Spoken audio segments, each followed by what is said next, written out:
Last episode, well, last month, I talked about the budget for the Education and Workforce Development Department.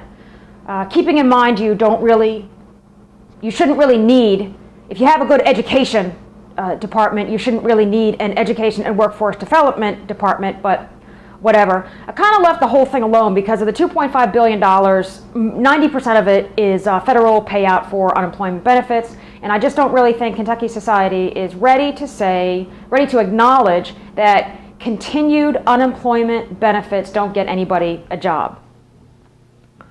Still, it is $2.5 billion, and there is some money there that we could cut. For example, administrative costs. I just took 10% off the secretary's budget and 10% off the admin budget for libraries and archives. I eliminated the Governor Scholars Program because I think the private sector should do that. I don't think that's a public sector thing. And I eliminated the Environmental Education Council because we don't need an Environmental Education Council. Left the blind stuff alone, left the deaf stuff alone, and left KET alone because if their budget gets cut, they'll run that awful Celtic woman thing again.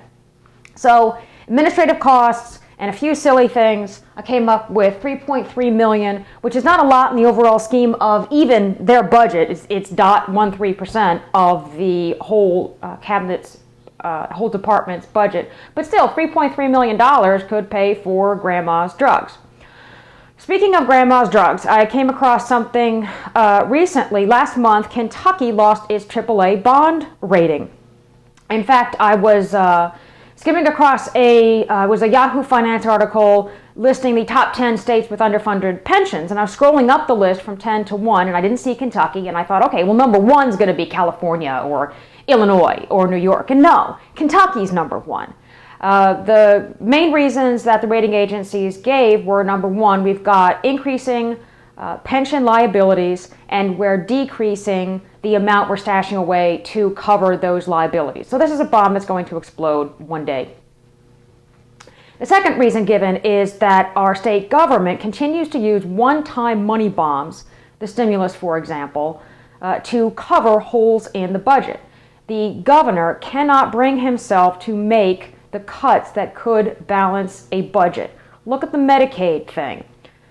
To cover a hole in the budget rather than cut, which is what the Senate wanted to do, he just moved money from next year to this year and hoped things will work out in time for next year. The Senate had done cuts. Beshear vetoed it. The veto stood because the legislature was out of session. This is junk budgeting. If you borrow money or you use one-time bombs to fill the gaps, it's actually going to cost you more to borrow money to fill those gaps again. That is crazy. Where's the money going to come for that?